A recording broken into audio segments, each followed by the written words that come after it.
All right, welcome back, everybody, to another episode of Springing into Football. I'm your host, Ferris. Joined along with me here today is Raf, Diego, and our special guest, Cam Echols-Luper, current Birmingham Stallions wide receiver. Cam, you were a dual sport track athlete as well in college at TCU. You then went to Arkansas State and then finished up at Western Kentucky before starting your professional football league journey. And we're glad to have you on the air tonight. It's been a while since we last done a feature.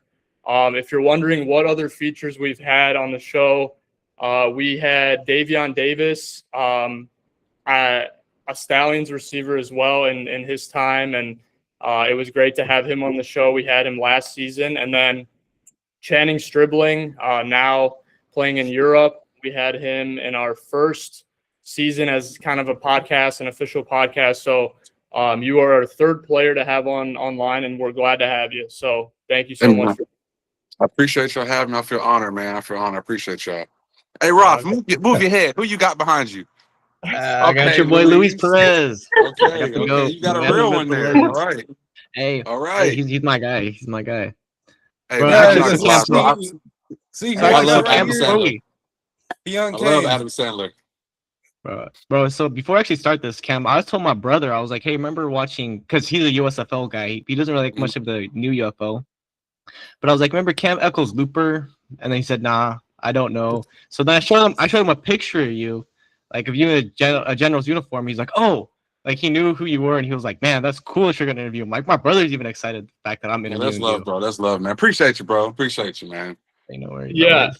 So before we get into, so now we can kind of get into, obviously we gave Cam your introduction. Cam, before we kind of get into everything, I wanted to ask like our first question. We'll talk about the schedule here in a minute, but you are one of many players that have been a part of both the standalone USFL, which is my background, and now the UFL.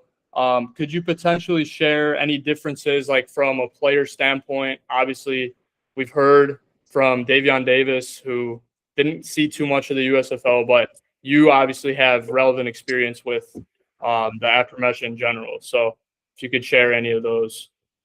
So I'm not sure if most people remember, but after I played my 2 seasons in the USFL, I was picked up by the New Orleans Breakers right before the huge merge.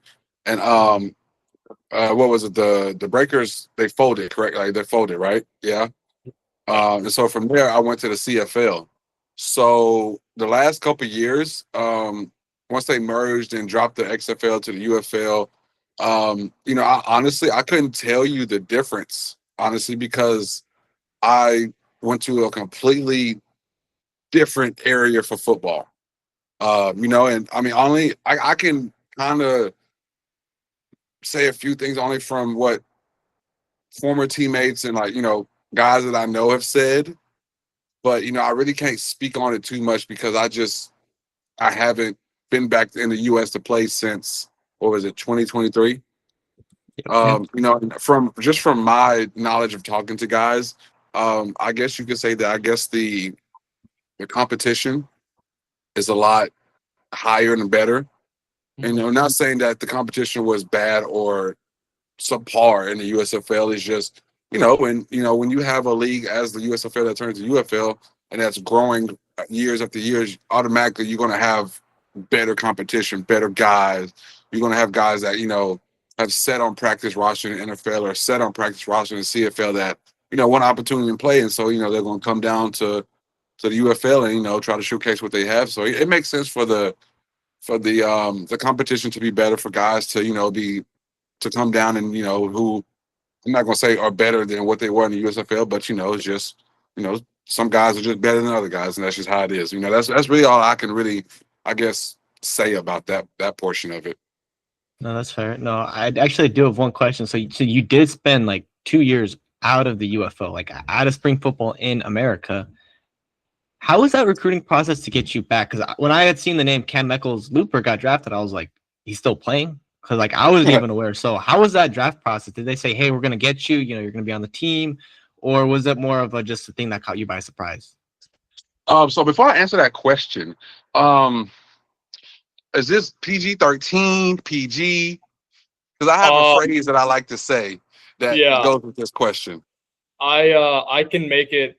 No, it's not made for kids. Like I can put it Okay. under that. Well, it's not nothing bad. It's just so it's one of the things where it's like, so okay, I was released 5 days before Christmas from Winnipeg Blue Bombers, and I had a tremendous experience in the CFL. I would have loved to finish my career there, but hey, it's not up to me. It's not my call. But funny story, man. For everybody who really knows me, knows I have a knack for pestering people to get what I need done or to get me in the door. You know what I'm saying? Right. I kind of did the same thing to Darren Cameron, one of the guys, the director of player personnel for Winnipeg. I nagged him for about a month to get picked up by Winnipeg. And when I say a month, I mean like I DM'd him every week, guys. After every game, I would send him a message. I saw somebody, God forbid, I would see somebody get hurt, I send him a message. I just one of those things. I just tried to keep my name relevant. Yeah. Because you go 2, 3, 4 weeks after being released, and there's always somebody's name who's bigger. There's always a guy who's getting released from the NFL who's automatically going to be bigger than you. So I just try to keep my name relevant, man. And honestly, I DM'd AJ McCarron and I sold myself like a hot piece of ass. Honestly, when I say I sold myself like a hot piece of ass, I did. You know what I'm saying? And that was truthfully my recruiting call. Mm-hmm. I DM'd him, and yeah, I kind of just let everything else fall into place. And God willing, I have some, being a coach's son and being a coach's son of a very high prestige collegiate coach. With I took his upon his last name when I was younger. It helps. It helps having a father figure who's high in the collegiate ranks. It helps when he knows a lot of guys who can I wouldn't say call and be like, hey, is your son still playing? Or hey, is your son blah blah blah. It's more of just like a okay, we know his dad. We know he was raised right. We know he's a good kid. Okay, cool. Let's make it happen. It was all that in a whole.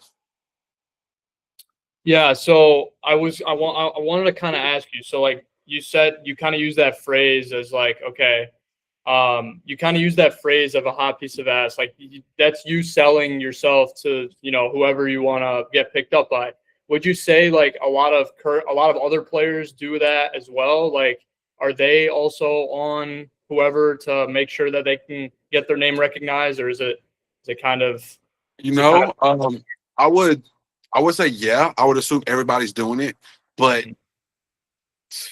honestly, I think I just lucked up and happened to message him at a time where his phone was like this.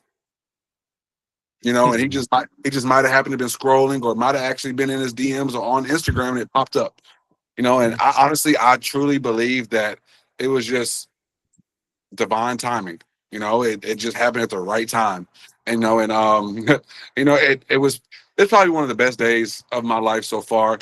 January 7th is the day my son was born, and that was the same day I was notified that Birmingham was drafting me. So it was just it was a great day in the whole. Yeah. I got notified I was getting drafted. An hour and a half later, my son is being born, and how much better can that be? Yeah. Congratulations, by the way. Appreciate you, man. Appreciate you. Yeah. Just real quick, I wanted to ask a question that I have for myself.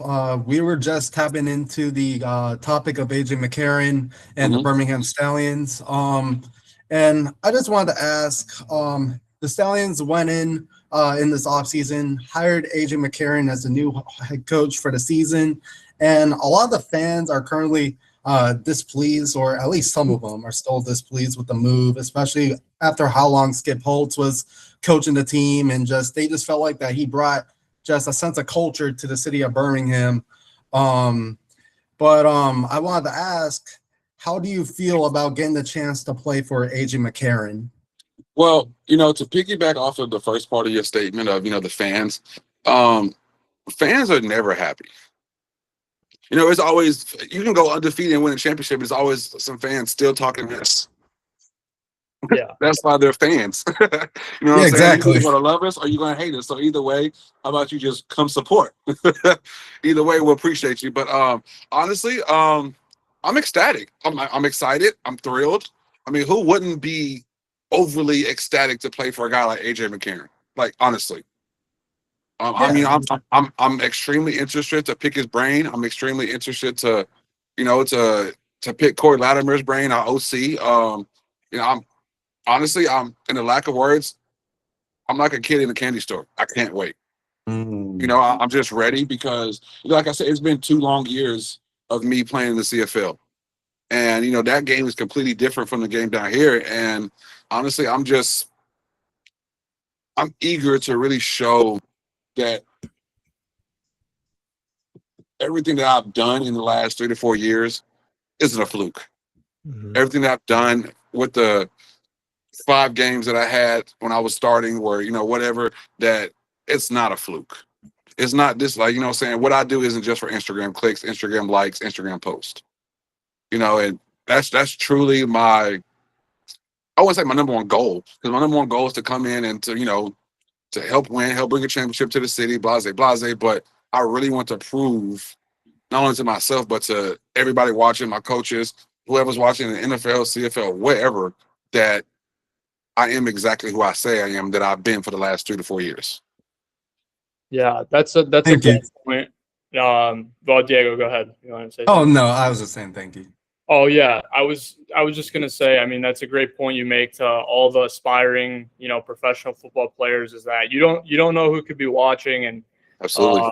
you know, if you want to get your chance to get back into the NFL, you know, obviously we know that that's not a lot of our players' goals, but you know that it's a huge thing to some players, and so. But everybody values different things, and so it's good to like kind of just have that at the top of your mind, I would say. So 100%. Because like, don't get me wrong. Like, I was sitting here talking to my agent the other day, and I was just like, man, if it happens, it happens. If an NFL team calls with me being about to turn 31 in April, I said, why wouldn't I take it? yeah. I was like, I literally was like, I had one opportunity that was coming out of college, but I was injured. So was it a real, true opportunity? In my head, I say no. You know, yes, my feet walked into the door. I sat in the locker room, but that was in 4 hours. You know what I'm saying? So in my head, that's not a true opportunity. Yes, it was a great experience, but I've always I've had that itch just to know, not even to know, but just to you know what I'm saying, just to be able to say, I did this. It took me so long, and I finally made it. Whether that's an NFL roster, whether that's I sign a significant deal in the CFL, or whether that's, you know, signing or playing for Birmingham for a year or 2. You know, that's, in my mind, I look at it as that's equivalent. You know, because we got to look at it as a lot of us, when we were kids, we had dreams, and our goal was, I want to make it to the NFL. I want to make it to the NFL.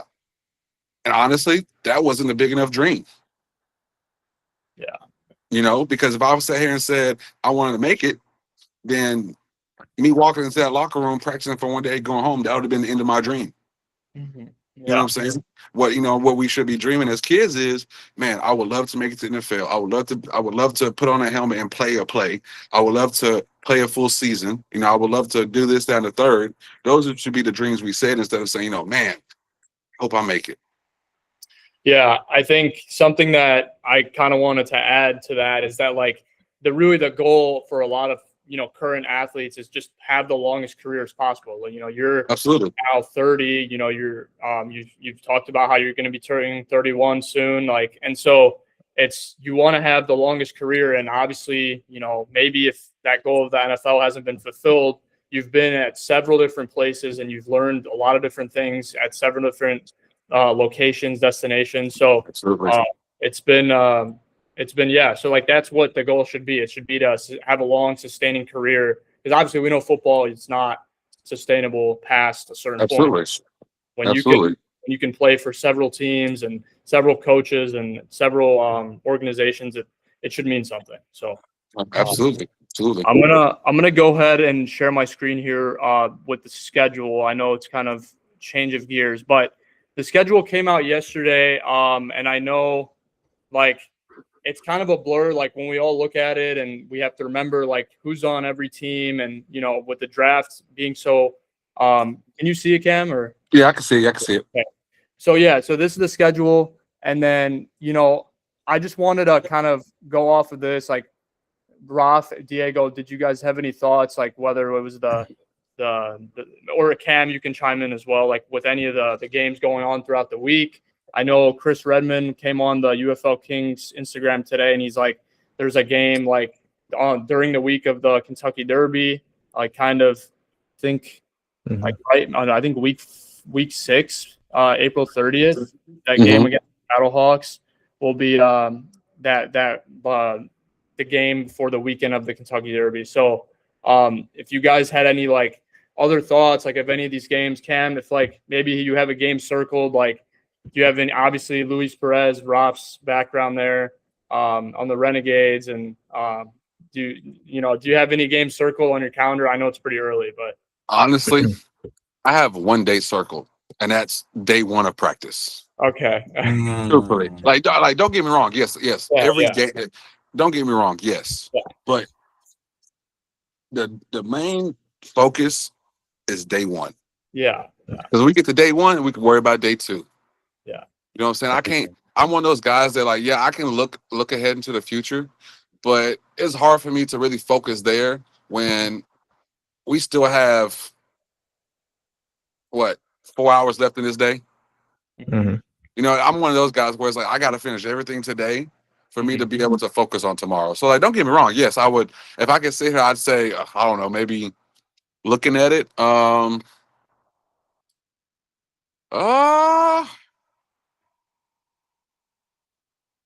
mean, I'm not gonna just say. Honestly, I got every game circled. I got every week circled. Okay. No, well, I just wanted to see, like, because obviously you've been in these leagues for a little while, like you played in the USFL, so you kind of we have a lot of players in this league as well. So it's like, and you played with Luis Perez, like, so I mean, what do you guys play the Renegades week 7? Week 7. I mean, it'll be a little while, but I mean, honestly, man,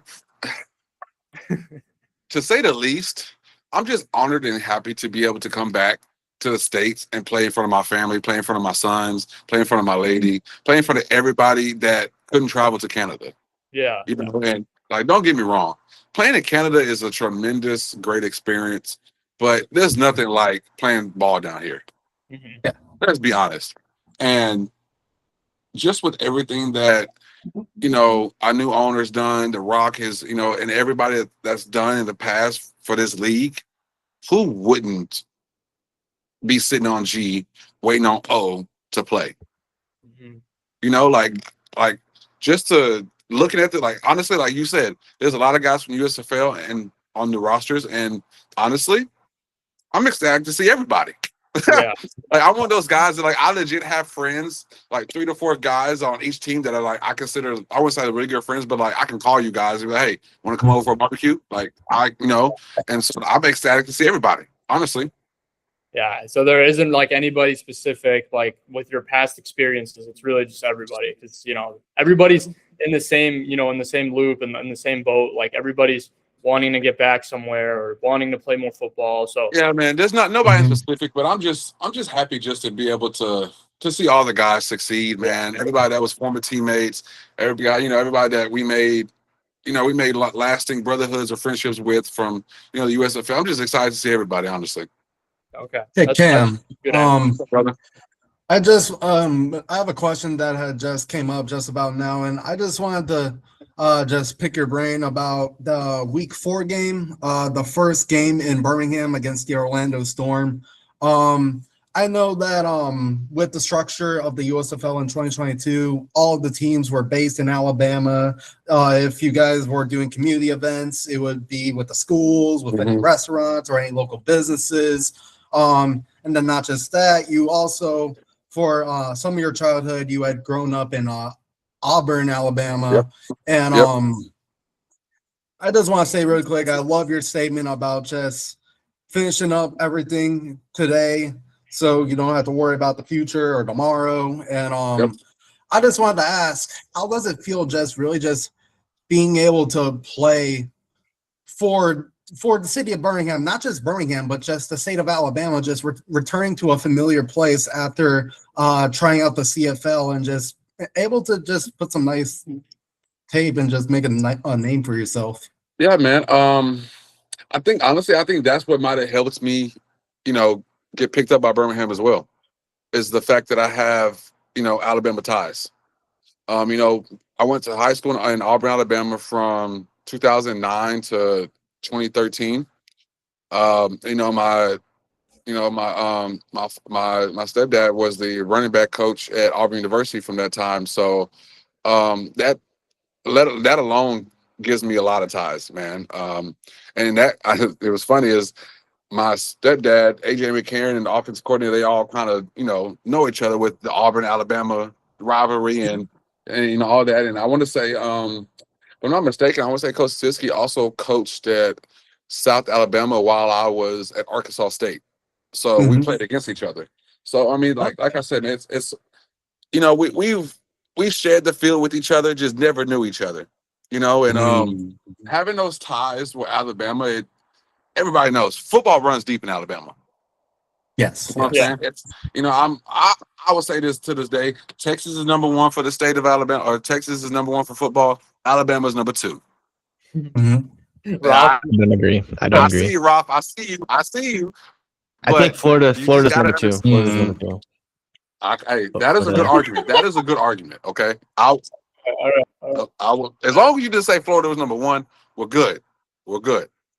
I can argue. I can argue with Florida being number two, and I can argue with that because Georgia got to be in there too. Yeah, Georgia could be in there. Georgia could. But yeah, Georgia could. but I can. Hey, that's a good argument. We can start that argument one day, brother. We can do that One day, not today. Not today. But no, man. Honestly, playing high school ball there, it brings a lot of sense of pride and confidence because one, not only do I have former teammates, former, people that used to come to the stands, but I have former coaches who coached me that still coach high school ball in Alabama. And just to, receive messages or to text them, let them know like, hey man, I'm coming back to the state to play, sending them pictures of my newborn son and just seeing how excited they are about that.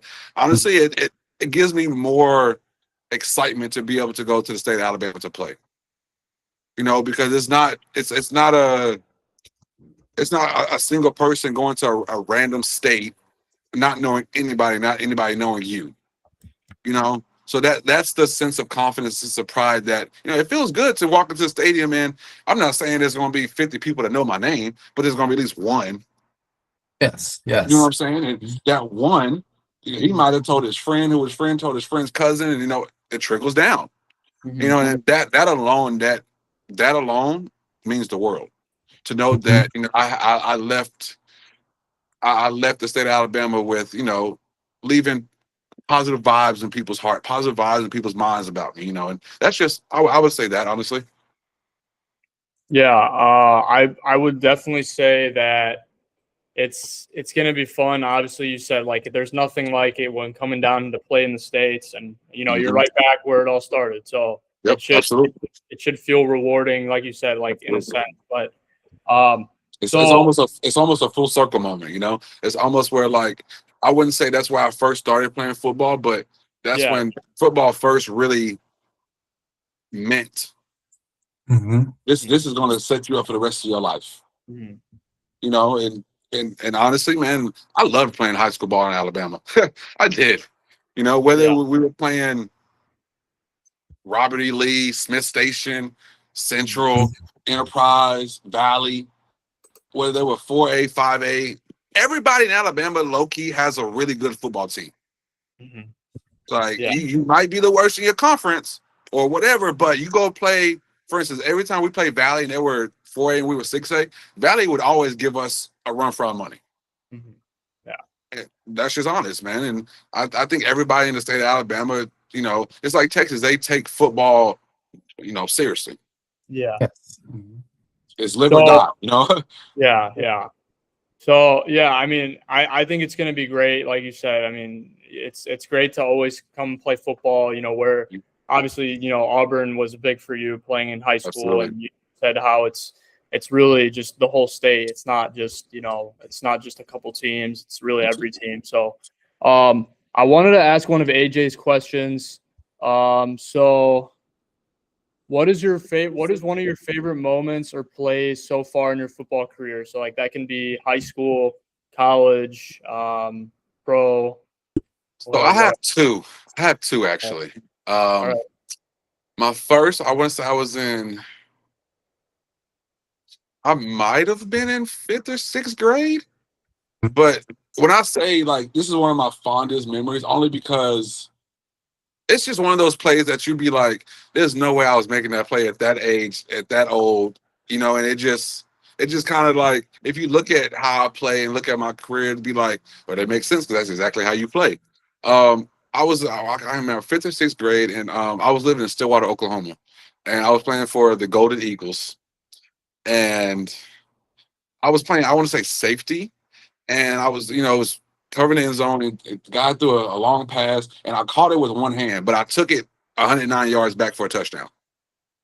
So just to be in the 5th or 6th grade, catch the ball with one hand and taking it back for 109 yards and remembering that, and that play alone kind of like, okay, you might be kind of good.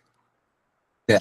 And after that, I wouldn't say like after that moment, my parents and everybody was kind of just like, okay, let's take it a little bit more serious. But after that, I vividly remember football being a lot more serious. It became a lot more, all right, Cam, let's start teaching you coverages, start teaching you these small nuances that, can help you. And then next you know, it just flourished, man. And my next one would be, that's tough. Honestly, I'd have to say my punt return against Kansas to help us seal the game when I was at TCU. And only because without that one, I don't know if we would necessarily just win the game. Now Aaron Green he does score the next drive, but my touchdown puts us ahead, if I'm not mistaken. But that play alone, it set me up for the rest of my career. In a sense of, if I look back and I give you the timeline of high school till now, every year from my freshman year to where it's freshman year of college, first year as a pro, I always started on special teams. As a freshman at Auburn High, I would start quarterback on Monday nights on JV. Then Friday nights I would go return punts and kicks. And that's what I did my entire freshman year, right? But there were times where like I would kick the ball off and go down and make a tackle as a freshman. I would be our field goal kicker. I'd make 4 or 5 kicks in a game. And that alone, my freshman year, how I got my name was he's a freshman, but he's doing everything on special teams. Okay. The next year, I'm a starting quarterback. Okay. Freshman year at TCU, I'm solely a punt returner. Same thing the next year. And then like if you look at my career, he becomes a receiver, a little bit more of a receiver, less of a returner. Okay. Now we go as a pro. I kind of had 2 or 3 years where like I didn't really play much because, practice squad, blase. But my first year as a USFL, I was strictly a return specialist. Mm-hmm. You know what I'm saying? And then next year, I got an opportunity to show that I could play receiver. And then it's so funny because my first 2 months in Canada was, he's a return specialist. Blah, blah, blah. And then my last preseason game, I busted out 8 for 160. And that was my way of saying I'm much more than a return specialist. Exactly. Yeah. You know what I'm saying? And it's funny how my career from Little League, from that one-hand catch, everything kind of just full circle. Full circle. Yeah. History keeps repeating itself. History keeps repeating itself. You know, it's just funny how it happens is because literally like every year or every time I go to a new team or a new organization, it's okay, we're gonna, we know you're a return specialist, so we're gonna put you there first. Okay, it's cool. But I've developed into an actual receiver who now, honestly, if you're asking me, I'd rather not return a punt or a kick. Yeah. And that's Yeah. just because I've developed so much confidence and I wouldn't say pride, but so much, confidence as being a receiver. Mm-hmm. Yeah. I've worked night in and night and day in and night, to be a receiver. So now it's just, I'll leave that to the young cats. Yeah. I think that's a fair statement. I think that like, you've worked very hard. Like receiver is one of those positions, like if the coaches need you, like they will strap you up, like they will put you on the field and make sure you play. Absolutely. I wanted Diego or Roth to get out a question here, just kind of in the midst of that. I want to bounce back off your the second side of the question. You were talking about jumping around from return specialist to wide receiver, just allowing the coaches to really just understand what your skill set is. And I wanted to turn back the clock to 2022 when you were playing with Cavante Turpin on the New Jersey Generals. The last 2 years, he's made an incredible jump to the NFL to play with the Dallas Cowboys. And I just want to just get your opinion on just how did it feel to play with Cavante Turpin and just see how his story has flourished as a person, as an athlete, and just how he's made an impact on the sport of football. So, it's funny to say this because a lot of people don't know, but I was Terp's host at TCU. Mm-hmm. So, oh wow, that's right. Yeah, me and Terp go back like way back. You know what I'm saying? And then, so my freshman, or I think it was going into my junior year at TCU, his freshman year, I was there that summer, and then I transferred. Okay, so that whole summer. God rest his soul, Jeff Gladney, who, he was Minnesota Vikings who passed away. It was us three. Like we were the three Migos. Oh. Yeah. It was I was Jeff's host. Well, honestly, that entire class, from Terp's class to the class before them, I was everybody's host. You know what I'm saying? So me and Terp go back so far to the point to where it's like we don't even call each other, like we're legit family. Mm-hmm. Like he'll call me, but hey man, how's my nephew doing? I'll call him, but hey man, how my niece is doing? Like that's our type of relationship, man. And so for us to, we were teammates in the spring league before the USFL on the Sea Lions. Yeah. And it's wait with DeAndre Johnson I remember, too. DeAndre Johnson was also playing there too, right? Yeah. Yep, sure was. And so our head coach Larry Kirksky was like, man, do you know Turpin? I was like, do I know Turpin? I was like, that's my best friend. He was like, would he come down here and play? I said, hold on. Called him. Turp was there the next day. So when I say me and Turp are like this, bro, I will vouch for Turp no matter what. Right, wrong, indifferent. That is my guy. You know what I'm saying? So playing with Turp, man, it's it's amazing because you see somebody who's not big in stature, but if you blink, they're gone. You won't see them. You know what I'm saying? And he'll make you miss in a phone booth.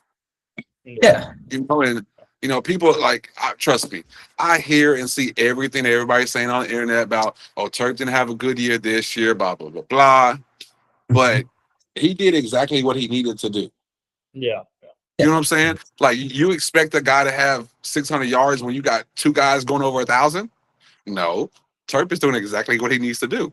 You know what I'm saying? And to go off your question, Diego, playing with Turp, man, it's tremendously fun. Like it's one of the I don't know if y'all remember, but they you remember when they used to have us mic'd up in the USFL? Yep. Yes, I remember. So hold on, can y'all 2.5 to 3. Sorry, that's my son was my my son's grandmother asked how many ounces for his bottle. But no worries. But no, man. I don't know if y'all remember, but we were mic'd up in USFL. Yeah.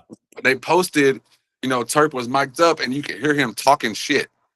Yeah. Mhm. And I don't think you guys understand. So Turp is from Monroe, Louisiana. His accent is so strong that if you don't know him, you have no idea what he's saying. Okay, but to hear him talking mess so clearly on that mic, it lets you know his personality. He's always smiling, always laughing, but he's gonna be laughing and tell you, you can't guard me. You're not faster than me. But I'm gonna laugh in your face because you think you can. Yeah. That's one of those things where it's like, man, it's an honor to play with you, bro, because you're sitting here talking shit to guys, knowing they can't mess with you, and you're sitting here telling them, hey, I'm about to run this route in your face, and I'm gonna go score. And he'll do it. You know what I'm saying? And like, honestly, man, it's yeah, man. The story of Cavante Turpin is Insane. it honestly is, because everything that happened to him, it sucks, because he was destined for what he's doing right now so long ago. Yeah. You know what I'm saying? Like to watch him single-handedly almost beat Oklahoma by himself, and then for what happened to happen, and then for this story to just transpire how it has, is, man, that was one of those stories where it's like, you were destined for this so long ago that I couldn't be happier that this is happening to you now. Yeah, I will say, so, well, the biggest theme I took from that is just like, it's more than football. Obviously, you care very much about him and like what he's, had on in his football career now. But Ralph, did you have anything? I feel like you've Bro, I do a little story, bro. One time, bro, this was like 2 years ago. I picked you up on my fantasy team one time. This was up against the Gamblers, the game against the Gamblers. Scored 0 points for me, man. I was like, man. Bro, hey. I dropped you the next week. I was like, I can't. Bro, so look, that is not my fault, okay? I know it's not your fault. I promise that is not my fault. It's not your fault. But like, man, that was That's pretty funny. funny. Kind of so hard to throw shade. Hey, man, it's all good. It's all good. Yeah, I'll add you this year though. Don't worry. I'll get you this year. Yeah, that's good. So yeah, I wanted to get another question in here from AJ's list. So, I wanted to ask you. Obviously, we've kind of figured out that you're more like just focused on the day, like every day, one day at a time type mentality. But if you could potentially give us any names that you're excited to play against, like whether that's DBs or other wide receivers or former friends, like obviously, you don't have to answer that, but what we picked up from it last time is that you're excited to play with everyone. But if there are a few specifically, if you can think of. So I wouldn't necessarily, so I'm not saying this as a sense of like, I'm excited to play against you, but so Cam Densler, Yeah.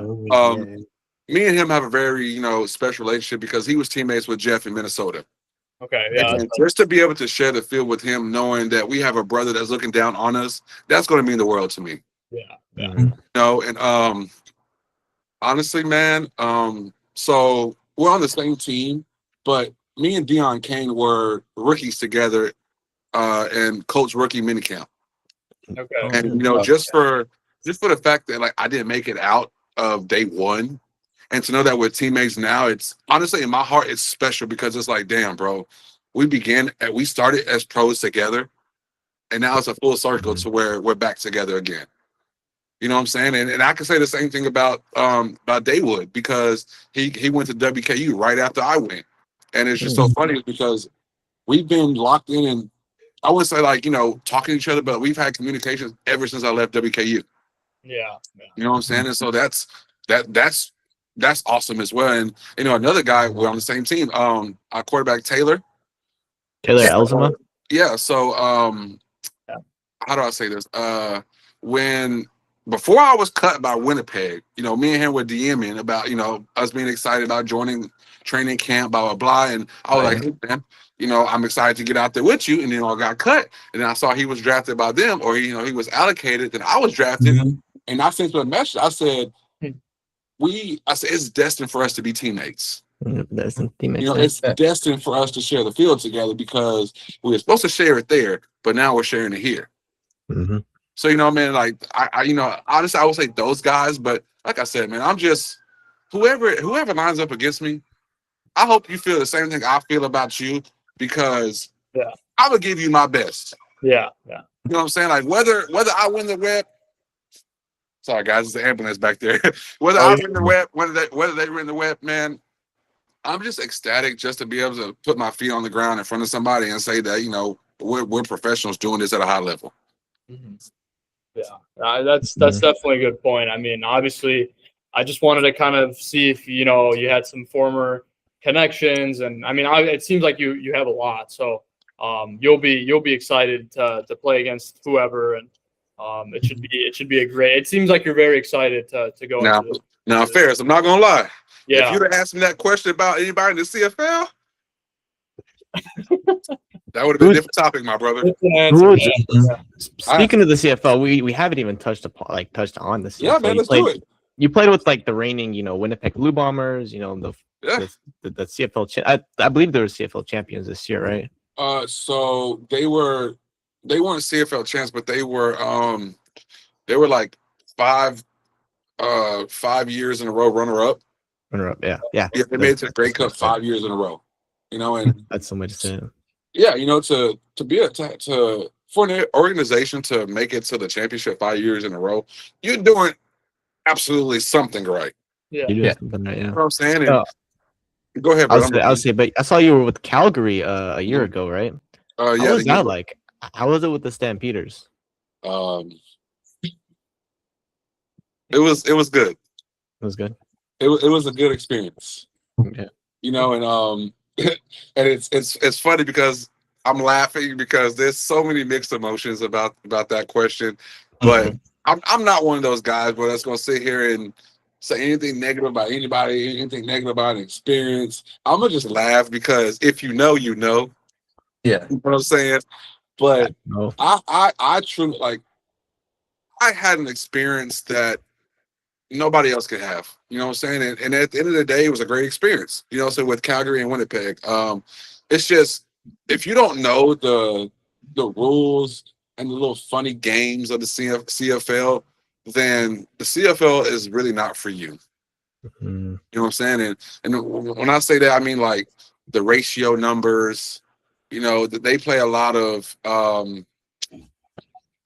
salary numbers. You know what I'm saying? So, like, if you're good, I'm not saying like if you're a good football player, but like if your feet are good where you are, you know, you're pretty solidified. But just there was a lot of times where, like, you know, for instance, like I would be starting for the first 4 games, okay, and then whether it was an injury or a little nick or whatever, you know, they would, you know, because they have to pay other people or because they have so many games, they want to see what somebody else can do.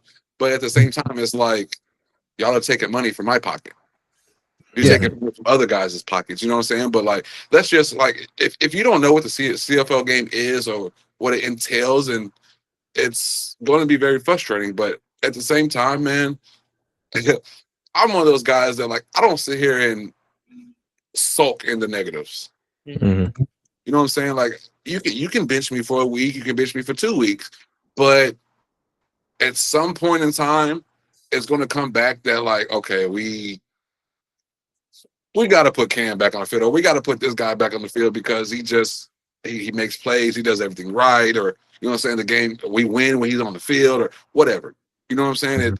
It's just a lot of different variables that go in the CFL game that, you know, it could be good or bad. Yeah. Who's somebody in Canada who could come and start in the NFL right now? Could be a day one starter right now. Someone in Canada. Cause I know they have a lot of them, but who's one you'd say you'd rather played with or played against? I'm gonna give you 3 names. Okay. One, we were teammates in Calgary, Clark Barnes. He's Canadian. Okay. There's a mixture between really, really good Canadians and okay. You get what I'm saying? Yeah. Clark Barnes. If an NFL team gave him opportunity right now, I promise you not. Not only will he make the team, but he will be on a 53-man roster because of how fluent, confident, and just natural of a receiver and playmaker he is. You know, and don't get me wrong, he's killing his opportunity in the CFL, but I really feel like if he came to the UFL or if he came to a team in the NFL, you would really truly see who Clark Barnes is. Okay. Justin Rankin, the running back for Edmonton. Oh yeah. Bro, he played in the Frisco Fighters. I'm pretty. Rank is every bit of like that. Yeah. Okay. Yeah, And when I say like that, y'all, I mean there's 12 guys on the field. Yeah. Okay. And he's still making all 12 miss. Mhm. Okay. And he's still taking off. Yeah, wait, wasn't Rank teammates with Turpin in the IFL? Yeah, in the With West Frisco, Frisco, yeah. I believe. Yeah. So they were also teammates as well. Yep. Yeah. And then I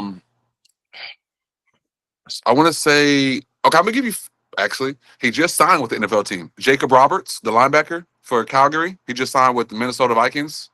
I'd missed that. Is that recent? Very recent. Very I'm gonna recent. tell you right. I'm gonna tell you y'all guys right now. If he's given a shot, a legit shot in camp, Mm-hmm. mark my words, he's gonna have a 4 to 5 year NFL career because he's ball to the wall. Mm-hmm. He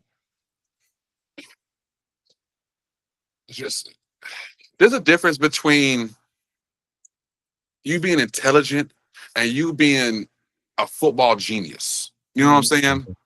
Like Louise is a football genius. Luis Yeah. Perez, yeah, he is You know a what I'm football saying? genius. But Jacob Roberts is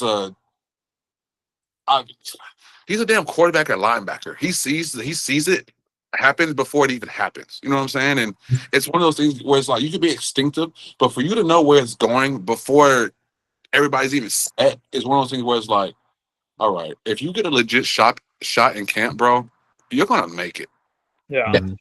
You know what I'm saying? But my third guy is Clarence Hicks. He just re-signed with Calgary on a 3-year deal. Hmm. And that's very unheard of for guys to sign 3-year deals in the CFL if you're not a quarterback. Mhm. They're not a quarterback. Yeah, no, that's You know true. what I'm saying? And I'm not gonna lie, guys. Clarence, I don't see how he didn't sign with the NFL team. Mm. Like Clarence has this is who Clarence reminds me of. The younger Dwight Freeney. Younger Dwight Freeney. Okay. Okay. That's how like everything was just so fluent, quick, fast. You know what I'm saying? Like, and every play he's either disruptive, he's making a disruption, or he's making the play. You know what I'm saying? Mhm. Yeah. Like, and I don't mean the back end Dwight Freeney. I mean the first 4 years of Dwight Freeney. The first 4 years. Yeah. You know what I'm saying? Like every play's in the backfield. Every play, his hand is doing something. Every play, it's Dwight Freeney or something. You know what I'm saying? Something. You know what I'm saying? And honestly, man, there's a lot of guys in the CFL. I can name a lot more. Honestly, that I feel like could make a run in the NFL if they actually got the chance. Mm-hmm. Like the twins, Jalen and Tyson. Mm-hmm. Philpott. Yeah. Tyson Philpott's really good. Tyson Philpott's Like, don't get me very wrong. I know a lot of people haven't really just seen Jalen, but Jalen is every bit as good as Tyson. Isn't Tyson like 21 years old right now? He's They're like still young. They're both like 23. 23. They're Oh, really? yeah, they're twin. You know what I'm saying? So young. yeah, that's what I'm saying. So like honestly, man, I pray and hope they both get an opportunity because those are two guys that if like I said, if they get a shot, Mm-hmm. they got a fair chance. Yeah, fair chance. No, that's Yeah, fine. I will say you mentioned Jacob Roberts, right? That was his name from the CFL being a potential, or he just signed with the Vikings. We had Jalen Redmond, if you're not familiar with him. He's also a former spring football talent. This year, he had a standout year with the Vikings. I think he was a consistent starter on that front seven. He was a D lineman. Okay. I I know what you're talking about. Yeah. Jalen Redmond.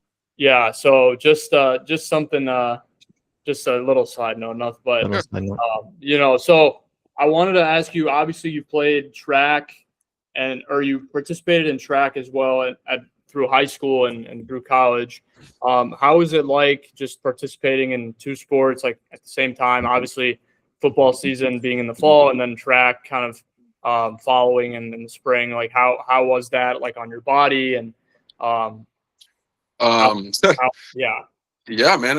One, it's exhausting. Don't get me wrong. It's very exhausting, especially exhausting on your body. But I was a dual sport athlete from grade school. Okay. You know what I'm saying? I didn't know what taking a break was. Like breaks were vacation. You know what I'm saying? Like we take a vacation in the summer or Christmas. Those were my breaks. You know what I'm saying? So I was used to going from football to basketball to track to base, something like that. You know what I'm saying? Yeah. But high school, man, it would be football, track, spring ball, summer track. That's literally how it was for 4 years. And then when I got to college, it was so natural for me to go from football to track that it was second nature.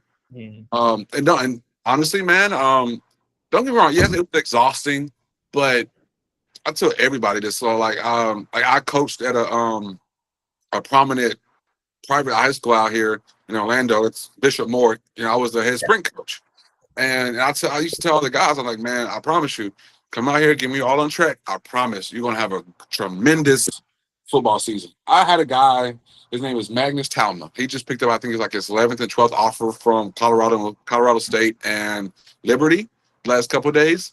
He started the year, I want to say his first meet, he went like 11-2 in 100. By the end of the year, my guy was going sub 10-7. You know what I'm saying? So, it transitions, you know what I'm saying? And not only that, but he ended up having, I want to say, close to like 800 or 900 yards this season as receiver. He wasn't even receiver one.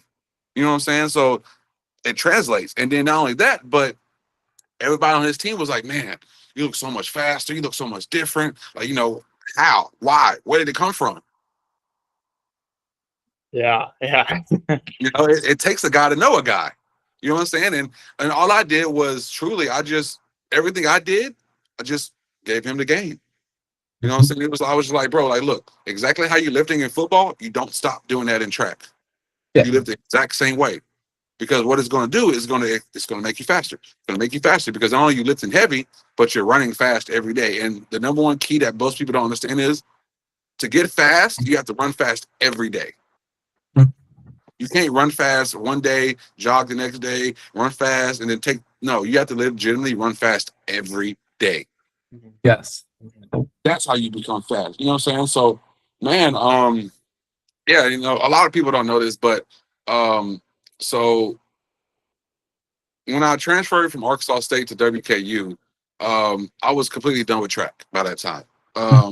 But track took a toll on my body. So I ended up herniating my L4 in my back and I fractured my L5. But this was after like the first game at WKU. So the last 11 games of my senior year, I had a fractured back basically. And that was from running track my whole career, and so I was a long jumper, so landing on my butt all the time, landing on it, and it's funny, is exactly why I would land is exactly why I broke my back. So yeah, man, it was extremely exhausting, but it set me up for who I am and what I've been able to do today. And honestly, because I used to tell people, I was like, people used to want me to come to tryouts and workouts. They'd be like, we need you to run a 40. I used to be like, for what? Honestly, what am I running a 40 for? Like, if y'all want to know how fast I am, cut on that tape. Yeah. Cut on the track meet. Yeah. Watch it. Or you could just look up my name and look up the times. Yeah. That could really tell you how fast I am. Like, and people say all the time, track doesn't translate to football. Yes, it does. Yeah. Yes, it does. Yes, it does. Not everybody's going to break away every single time, but the time that one time he does break away, watch it translate. Yeah. It was- So you were the USTF CCA, I believe second team. You were at USTF CCA second team All American in 2014, and then you were, I believe, the long jump champion for. I'm forgetting like the site. One sec, I have it here. You were Big 12 indoor long jump champion in 2015. Mhm. So Yep. just some of your career highlights, but thank you so much like for just giving some more like insight like how you train. It's like we had a similar thing we had with Davion Davis. We Mhm. asked him like how was it. He was telling us about his like overall experience like learning under Adam Thielen when he was in the NFL. He was with the Vikings for a little bit during his NFL career. So he was just kind of telling us like kind of how you were like you know, like kind of about like going about yourself every day, like track Right. and football, Yeah. managing both things. He was just like really, he would tell us how Adam Thielen would prepare his body and how he would model after that. So I Yep. think like, Yeah, honestly, man, that playing football and running track in yeah. college is what, one, it kept my grades up. Mhm. Two, it kept me out of trouble. Three, it always kept me busy.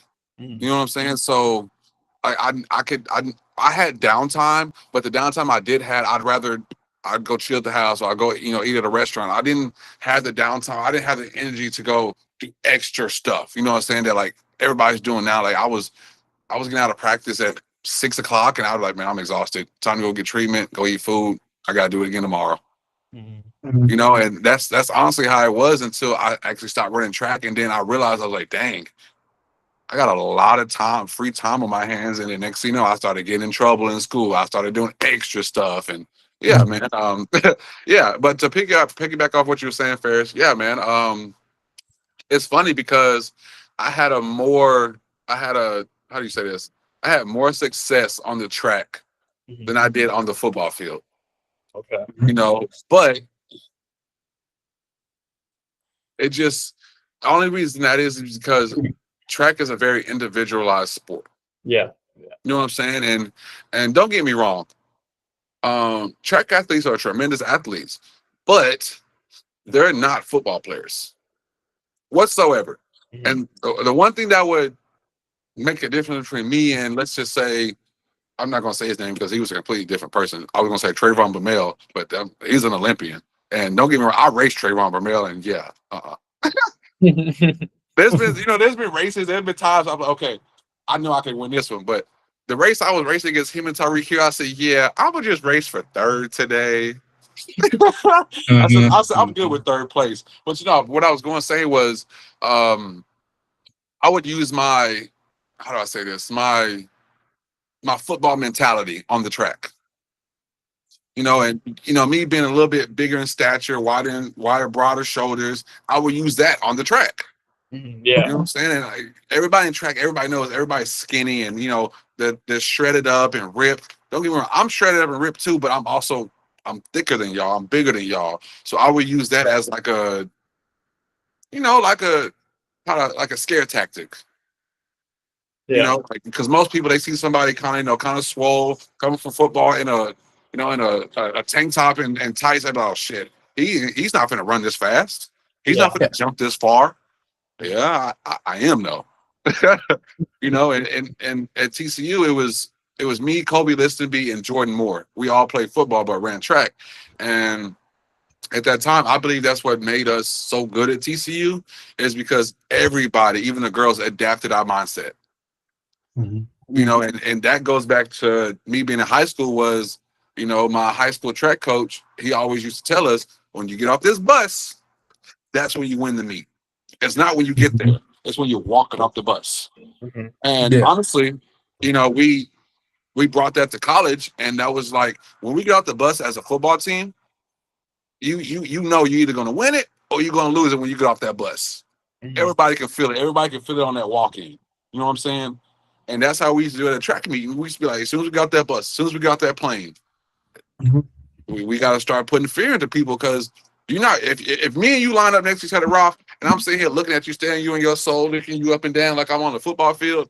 You're not gonna sit here and think about, damn, I gotta be at my highest point in my set. My butt has to be higher than my hips. I have to hold everything in, and as soon as I get out, I gotta strike. I gotta force. Blah blah blah. You're not thinking about that now. Nope. You I'm know? thinking. Nope. So if me and you lined up, you torch me, okay? Like I'm gonna keep it a buck. Like It's okay, but but that's what I'm saying. Like I would use that against guys. I'm at the long jump pit, and how I be in warm ups, listening to music, getting ready, getting hyped. I'm doing the same thing, getting warmed up for track for long jump. So everybody's looking at me like, oh, he's crazy. Like he's doing no, this is just what I do. Yeah. And so when y'all are jumping in front of me or before me, and y'all are fouling or you're scratching or you're not jumping as good, I know I didn't won. Because now you're thinking about who has to jump behind me and what all he did in the warm up to get ready, and now you're psyched out and because you was watching me warm up. Yeah, that makes sense. And honestly, like that's what made us at TCU so good in track, and honestly, what made me and my other football teammates so good in track and why we were at TCU was because we weren't track guys. We just happened to be really fast, really explosive, could jump, and it just so happened we could compete with the likes of the Ronnie Bakers and Sam Watts and Omar Craddock's and guys like that. Yeah, I think that's great how you kind of showed like, okay, like you don't have to be all football or you don't have to be all football or all track to necessarily succeed in either sport. Like you can, double down, you can do both and still be really successful. And I know it's very common nowadays, players doing both sports and, whether that's like a fall sport and a spring sport or, yeah, Diego, Roth, I wanted to kind of let one of you guys say something. I wanted to get your opinion from a more personal standpoint and just how it's just kind of transformed your career as a way from the CFL, the USFL, and now the UFL. I wanted to ask, how has your family defined your career as an athlete? How do they motivate you as a better person? I know that you just had a son. I just want to say congratulations. Thank you. Man, honestly, my son has brought so much motivation into my life to the point to where it's like I'm leaving every workout and I'm drenched, but I'm dead. I'm literally asking myself, did I do enough? And I don't get me wrong, I've said that to myself before, but this is after every workout. I'm literally asking myself, looking myself in the rearview mirror, did you do enough? Knowing he don't care, knowing he could have a care in the world. All he cares about if he's eating every 2.5 hours, that's all he cares about. But for me in my head, I'm like, did you do enough for him to have McDonald's in a year or two? Did you do enough for him to have these pairs of shoes when it's time for him? You know what I'm saying? Like that's what I'm thinking about. But honestly, man, my family tells me this all the time, and don't get me wrong, I've had a lot of family really like try to persuade me to stop playing and to quit and to just give it up because what I'm chasing isn't isn't fulfilling their needs for me. You know what I'm saying? And that's cool, fine, and dandy. But this is like we all say, this is my life, my career. So I will be done when I'm ready to. But I appreciate my family for letting me know that they think it's time for me to be done. Because they're not sitting there saying, you've had a horrible career, it's time for you to be done. Nobody's ever said that. It's more of like, you've played for 5 to 6 years. Are you mentally prepared to continue to go if you don't make another roster or if you get cut again or if these short sticks you're getting, are you okay with that still? I'm like, I've been dealt with the short sticks my whole life and I've made it out with it, my sister here, she plays at a professional volleyball team here in Orlando, and to have her here like 30 minutes away, man, it's not only has my son gave me motivation, but my sister being in my corner, being on my right shoulder the whole damn time has instilled so much. How can I say this? Hunger You know what I'm saying? Because man, anybody can tell you, I will talk so much, so highly of my sister because my sister is exactly who she is. The best outside hitter in the MLV. You know what I'm saying? She is. But for her to sit here and we uh, we all go through our low periods, our mental periods, or what we all do that. But for her to sit here and just to be like, brother, I know you got cut. I know what you're thinking about. I'm gonna give you a couple of days to let you get your feelings out.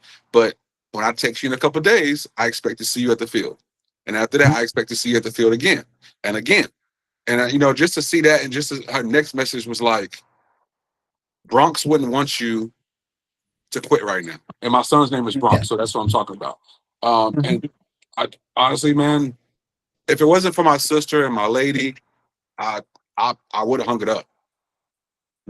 And when you say like, how's my family, like, they've kept me going to the point to where it's like, I want to be able to prove them right.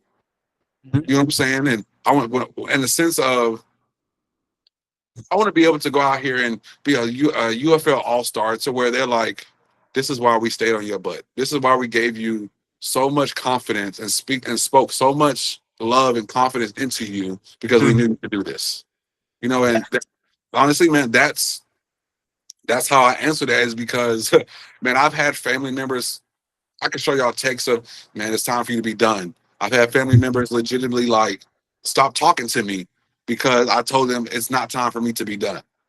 But then I've also had family members blow my phone up every day to say, you better be at that field. Yeah.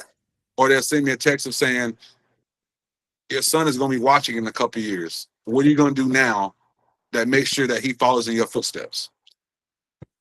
And I mean, I don't know if y'all have kids yet, but man, I've been a dad for 2 weeks. And I don't think I've said, is this enough, so many times to the point where I'm almost blue in the face. You know what I'm saying? Like, but the thing is, I know he doesn't care at all. But I know in 5 years or 10 years, he will. Yeah, I think that's just a great reflection of just how, just choosing to play on when maybe you wouldn't in a different alternative timeline, Absolutely.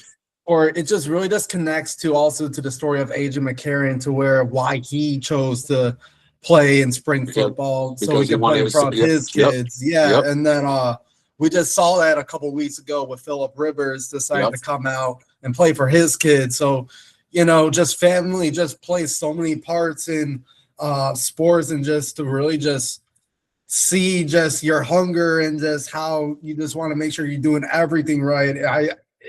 I think it's just fantastic just to see. Appreciate that. How much it means. I appreciate that, man. I meant to say this, but I had, so when was it? I want to say like going on 2 years, my father passed.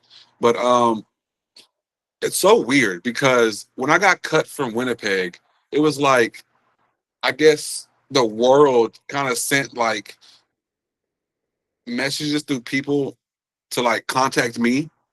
You know what I'm saying? Like that were really close to him that I didn't really know or whatever. So like it was like a 2 or 3 day span where like I got like 5 messages on Facebook Messenger from people I had no idea of, but they knew my biological father, and they were like, man, we just want to let you know that before your dad passed, all he would talk about was, I can't wait to see my son play again. I can't wait to, he goes up in Canada and plays. I can't wait to blah, blah, blah.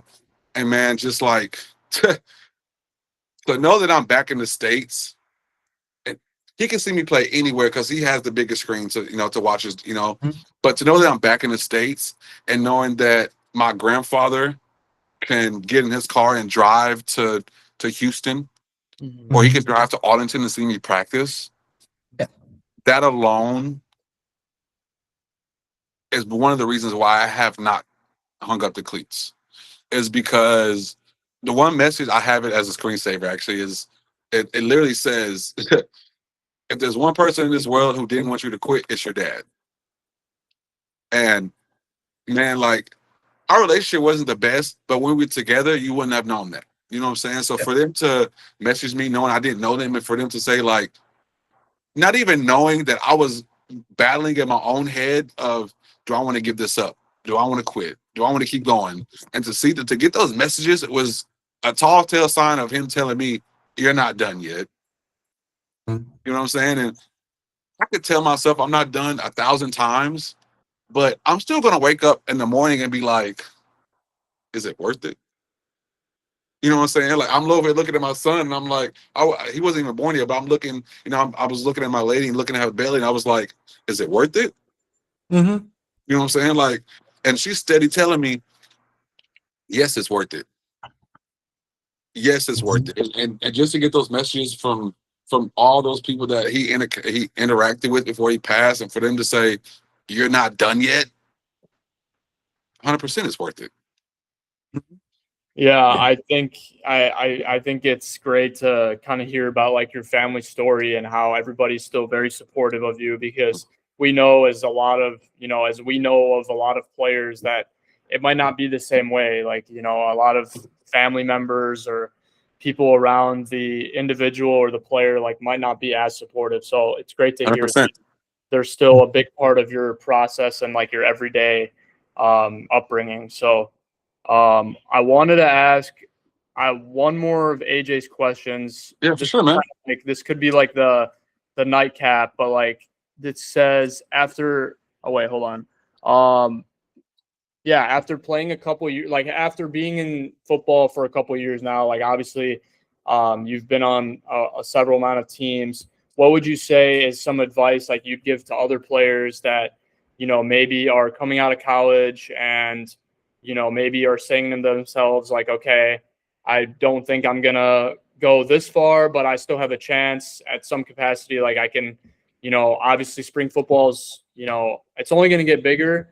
And Right. so like there's gonna be that platform for guys to be like, okay, if I'm not gonna, be an NFL type player, I can still have that fallback option in potentially one of these leagues. So like what's some of the advice like you could provide to like one of those players? Man, honestly, it's simple, man. If you have the dream, if you have the determination, if you have the will, the want to, just do it. You know what I'm saying? Forget what your mom's saying. Forget what your coach is saying. Forget what that coach said for that organization. Because let's just be honest. In NFL, there's 32 teams, right? Yeah. CFL, there's 9. The USFL, there's 8. Or am I correct? Or UFL, Yeah. there's 8. Yeah, there's 8. All you need is one organization, one GM, one scout, and one coach to believe in you. So all you need is one. You don't need all 32.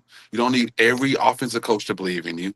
You just need one coach, one guy to look at you and be like, he can fit in here. Yeah. He can play here. You know what I'm saying? And if not, then hey, maybe, your calling is somewhere else, because like, don't get me wrong, I know what my calling is once I'm done. I'm gonna go coach. That's what my calling is. You know what I'm saying? But sometimes, like I tell guys, I'm like, hey man, like I'm a ride this till the wheels fall off. Yeah. Like I honestly I am. I got a good 4 to 5 left in me. Okay. So where I'm gonna ride this till the wheels fall off. And that may not be some case for some guys. Some guys be like, man, I'm good. I did blah, blah, blah. But I'm just like, honestly, if you have the determination to continue to play, keep playing. If you have the opportunities to play, take those opportunities, because some opportunities won't come again. You know what I'm saying? And some opportunity may be, how do I say this? Don't be too great or too, don't be ungrateful for a small opportunity.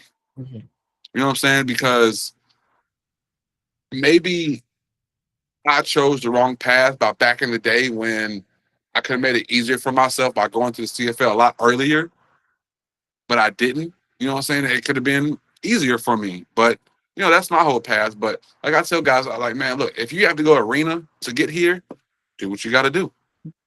If you have to go to spring league to get here, to get there, do what you got to do. If you got to go to Europe to get here, hey, man. I was like, Cavante Turpin went from Europe to the spring league to Frisco Fighters to New Jersey Generals to the NFL. Mm-hmm. That boy played, 4 different leagues in 1 year? Yeah. He did, So it's possible. It's just all about, is it worth it for you? Yeah. You know what I'm saying? And for me, this shit's worth it. You know what I'm saying? To play the game that you love and to actually for this game to pay you, yeah, it's worth it. That's a good story. A good lesson for everybody watching is that like it's definitely it varies per person to person. Like, you know, you gotta if you feel it's not for you, then obviously don't go for it. But and actually, I got one question. This could be the final question to end things off. But come on, Rob, drop it on me, brother. In week 1, you guys took on Birmingham Stallions. You know, everybody knew that. That's the inaugural game. The Generals took on the Stallions. What happened to Randy Satterfield after that game? Like, we didn't see anything after him, bro. We didn't see anything do anything else. Like, maybe like one catch. We're very curious. What happened? And he stuck on the team for like a year. A year after the 22 season, he was on the Generals in 23 or for a good amount of time. So like, I'm very curious. Like, this hasn't been documented. Like okay. What's so crazy, man? I love Randy to death, but you know, sometimes, in a lack of better words, dang, how can I say this? Randy, I love you, brother. I don't mean no disrespect. You're a great guy. You know what I'm saying? So I don't mean no disrespect. But sometimes, I'm just gonna say this in the whole, so maybe y'all can pick it up. The moment, the experience, and the opportunity is just too big for you. Okay. You know what I'm saying? And when I say this, I mean, Randy is a small town guy, went to a small town college. You know, I truly believe for Randy to have succeeded in the USFL, he needed a lot more experience playing football, but also playing at a pretty high level. You know, whether that's playing at a high level in college or, you know, playing arena or playing in Europe, he needed a development year. You know what I'm saying? He did, man. And bro, Randy is probably one of the most gifted. Like, that kid had it. 6'4", 4'4", 40-inch vertical. Like, he had every intangible. He had every potential to make a really good receiver. Yeah. I just honestly think I don't think his heart and mind were aligned at the same time. You know, yeah. That's the best way I can say it, Rob. Yeah, I feel like you're trying to say something a little bit different, but you're like, well, Nah. yeah, but I gotta be respectful, bro. You know what Yeah, I'm saying? no. That's one thing I've noticed about you. You know, you're not gonna put anybody down, and that's I can't, bro. Very respectable. That's one thing You're about very me. humble. Very humble. I mean, don't get me wrong. I'll talk my spit when I need to. Yeah. You know what I'm saying? But if I'm gonna sit here and talk about you, Rolf, and I don't really truly know you, I'm gonna just take it up off this conversation. I'm gonna be like, man, from what he's showing me, he's a respectable, caring guy. Like, you know what I'm saying? And so for everything that Randy showed me, he's a great, tremendous guy. It was just one of those things where it's like he just had a lot going on to where like he couldn't focus on what he really needed to focus on. And sometimes you need more than just a couple ounces of focus to really develop what you're supposed to be developing. You know, and yeah. Yeah, and I will say I agree with Raf and Diego. Like, you are a very humble guy. You respect your appreciate that. Teammates, your current teammates. I don't know if this is like a UFL thing, but if you guys don't request to be mic'd up? Like, is it random or? Yeah, I think it's like who's hot at the moment. Okay. Like who had a big game, or who's like hot on social media, or like who are the fans like asking for or wanting, or like fan favorite, something like that type ordeal. Because I think there was maybe like 2 or 3 times where I was mic'd up, but it was after like I scored the game before, or like I had a big play or something like that. Mm-hmm. Okay. It was those type things. Okay, because I wanna make it a priority, like that we see you mic'd up at least once this season. Yes. But I don't know how much. I'm gonna give you a fair warning. Okay. This Cam is completely different Yeah. than the Cam that goes on the field. Like when I say day and night different, like Yeah. day and night. I'm a completely different person, bro. Like that's my alter ego comes out when I'm on the field. So, but honestly, man, I've listened to myself mic'd up, and I'm a great time. It might be a couple beeps, but I'm a great time, man. And it's funny is because when the last year of the Generals, when I want to say week 10, when I took the kickback on the opening kick, they actually mic'd that I was mic'd up, but they turned my mic on. They turned my mic on 5 seconds too late because I was walking onto the field like this. Hey, can y'all hear me? Can y'all hear me? And I knew couldn't nobody hear me, but I was just saying it. I was looking around and I saw the little, what do you call that thing that was flying around? The drone. Yeah, I saw it like stop and look at me. So I was like, okay, maybe they have it on. And so I'm legitimately telling the mic, I'm about to take this kickback for a touchdown. I'm taking it back. And then next thing you know, the ball's kicked off, and then they actually sent me the video of the whole thing, and you can hear my mic cut on as soon as the ball's kicked, and you hear me go, you hear me breathe, and you go, mine, me calling for the ball, and then I was like, man, if y'all had it on 5 seconds earlier, you would have heard me call the fact that I called the touchdown. Like, and it was so crazy. I had called it the whole week. Like I called it that Tuesday. We was in special teams meetings, and especially coach, I want to say it was Coach Hagan, and I looked at him and I was like, I'm gonna take a kickback this week. I was like, y'all took me off kick return, punt return from like week 3 on. It's my first game back here. I was like, I'm returning this kick for a touchdown.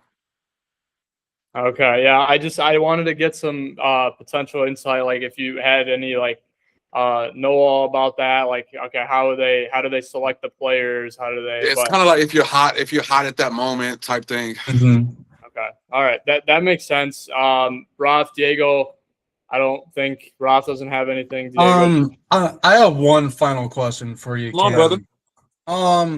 This is more from the fans, including myself, of the Birmingham Stallions. I just want to know, is there anything that you would like to say to the fans of Birmingham as excitement builds for the season? Oh, man. Pack protective, man. Let's show the mayor that we deserve to take. Now, let's prove the mayor right, and let's show the owner that we deserve to stay. That's what I was. That's what I meant to say. Yes. You know what I'm saying? Because honestly, Birmingham Stallions is a 3-time champion. I think that speaks for itself. How can you say bye-bye to a team that won you? I'm just saying. Yeah. But to the fans, I'm gonna tell y'all this one thing. You're gonna get everything out of me. So please, can we get everything out of y'all? And then to build right off of that, the Stallions are the last remaining USFL brand as well, which is crazy enough. I mean, the Houston Gamblers do count, but like I'm saying from like the teams that are still here since 2022, because I mean the Gamblers have gone through one rebrand after another. So right. I mean, honestly, man, if we can get people from Tuscaloosa, Homewood, Vestavia Hills, Opelika, like do I need to see you going about all these little towns that's around Birmingham? If we can get some of y'all to protective, I promise you, we will make it worth y'all's while. Yes, yes. And I just want to say thank you for touching up on that. Just a little background behind me. I'm originally from Chicago. I'm not actually from Alabama itself. Okay.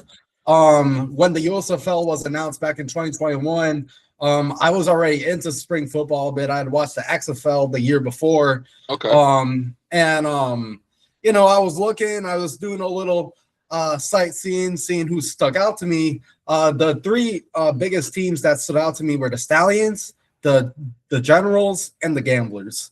Okay.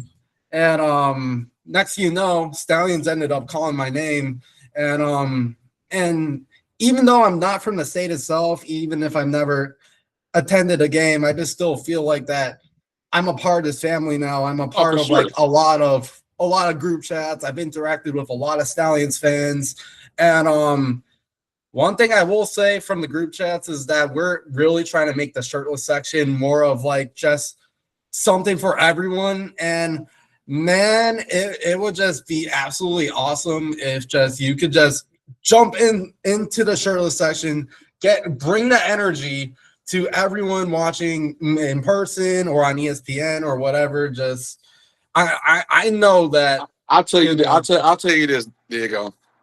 Mm-hmm. If by week, when do we play at home? Week 4? Yes. Yeah. Okay. If we can get 100+ shirtless fans, Mm-hmm. not only will I jump in there with y'all, but I will make sure that every home game, I not only jump in the section with you guys, I'll take a picture with you guys, sign whatever you guys want, and how about we go get dinner after the game? Let's go to one of these restaurants. Let's go to one of these restaurants, and let's go. Let's as a family, because we're family Stallion fans. Mm-hmm. I bet we all meet up at like what? Damn, I forgot. It's a place downtown. I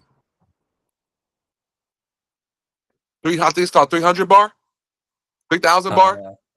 Okay. How about we all meet up down there after one of the games? So are you making that like official? Like are we or just like just You words? give me 100+ in this 100+ shirtless fans. Okay. Okay. Yeah. All right. We'll try to. We can, and I will promise. Not only will I jump in there with you guys, I'll be shirtless. Okay. I'll sign any and everything you guys need me to, and then I'll buy the first 50 guys drinks. Yeah. Okay. All right. Well, Shoot. Yeah. Sounds like a deal to me. we gotta be working overtime now to make sure that there's 100 shirtless Stallions fans in that. Because I think of it like this: if we have over 100 shirtless Stallion fans, how many more fans can we actually get in there? Interesting. Y'all see my marketing task here? Yeah. Interesting. Yeah. Interesting. Yeah. And I'm pretty sure if, with those 50 guys that, the first 50 I get a drink to, I'm pretty sure there's going to be some other fans that's going to be like, hey, this was a cool gesture. How about we, show some love to some other guys, and some other guys come bring about some. Next thing you know, we got we got, a fan that's having us over for dinner, or, it's like, all I'm gonna say, Cam, is that there's one Stallions fan out there who goes by the name of Reed. Typically to every game he always wears the extra shoulder pads. And just I think his name is actually the Stallion Stud or whatever. But I think I know who you're talking about. I don't know him, but I remember seeing him vividly. Him and I talk a lot in our Stallions group chat, and man, I think you and I would, or you and him would see really eye to eye with each other. Hey man, Reed, if you can get you and 100+ guys shirtless, I got you guys afterwards. So I will say, as a part of this, like coming into action, like coming about, you might have to like talk to the like to some of your media guys like throughout the week, like leading up to week 4, and tell them like, okay, maybe tell the broadcasting booth, Cam Echols-Luper told, you know, don't shout us out, but just like say that you said that. Like you don't have to shout us out, but Trust me, I ain't gonna forget. I got you. Because Man. I'm one of those people that like I look at fan and player engagement as a really big thing. Okay. You know, because if we can, for instance, if I can go to a restaurant and there's 20 guys that were in the seats that are at that same restaurant, and we can sit here and mingle and talk and not debacle or have any type of negative conversations, then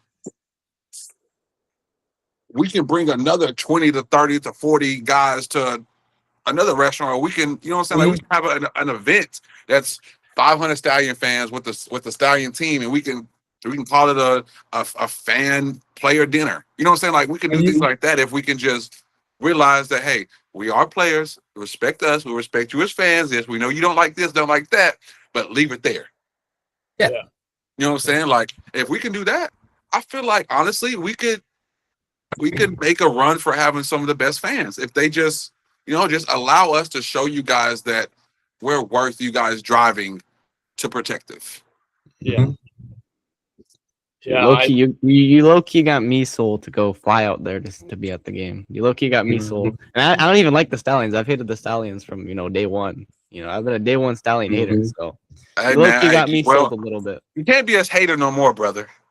Can't be a hater no more. With all this stuff going on, Cam's, Cannot be a hater. Okay. All right. Well, I think we're all good questions wise. Cam, we want to thank you for joining us tonight. We had a great time. Lots to think about just going into the season, and we're glad that you kind of gave us insight on your journey throughout, professional football, college, high school. And yeah, we appreciate you wanting to be more engaging with the fans. Like that's something that's really been big, and we've been wanting to push that out more these last couple of years as spring football is starting to be a lot bigger. So we appreciate you like wanting to take some of those steps. So Diego, you guys have anything else? I have one final request. Can I get your best giddy up for the fans of Birmingham? You want my best giddy up? Yeah, just yell it straight into the mic. Giddy up, fans. Yeah. Perfect. Yeah. You'll get used to it. I'm sure you'll get It's all good. But hey, man, I appreciate y'all taking time out y'all evening to, want to come talk to me, ask me questions, man. I appreciate y'all truly, man. It's been fun. I just need to get like a picture. So like I usually post on you can just like you don't have to like do anything. I just like to get like a screenshot so that we post. So you can just like do this. Okay. All right. Just do that. So like if we post on social media, it's all good. We know we had. So thank you so much, Cam, for joining us. We look forward to seeing you on the field. Yeah. One request. Hey, can I get a snippet of the little clip of we have of me saying I sold myself like a hot piece of ass? Yep. Nope. I'm gonna clip that and then I'm gonna post it. Clip it, post it, send it to you. I'll send it to you and everything, bro. That's perfect. We'll get it to you, man. I'll have the recording. I'll send it out, Raf, if you want to do that. I know what to do. All right, man. Hey, I appreciate y'all, man. Hey, appreciate you, bro. Of course. Thank you. So y'all have a blessed one, brother. Yeah, you too. Thank you. Yes, sir. Yeah. Thank you. Thank